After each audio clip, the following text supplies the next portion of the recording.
Ang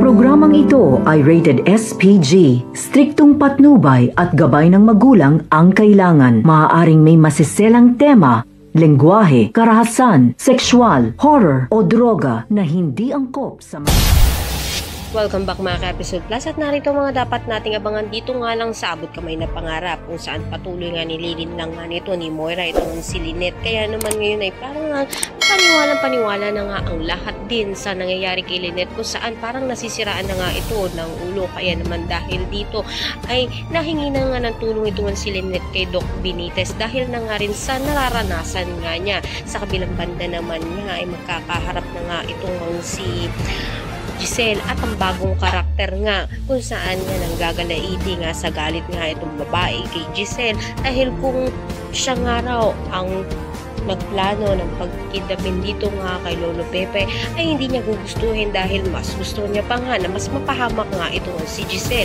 Kaya nabastusan naman itong si Giselle kaya nasampal niya ito. Binalikan naman nga ng sampal ng babae itong si Giselle at abangan nga natin ang bagong papasok na karakter na kung saan isang lalaki nga ang nagpakita. Abang-abang nga ang mga bagong karakter na pumasok dito kung saan ano nga kaya kaugnayan nga nila sa mga tanyag. Isa nga kaya itong mga anak sa labas nga nito ni Lolo Pepe. Kaya ngayon nga ay nagsilapasan sila. Lahat na yan ang mga natin. Maraming salamat sa inyo.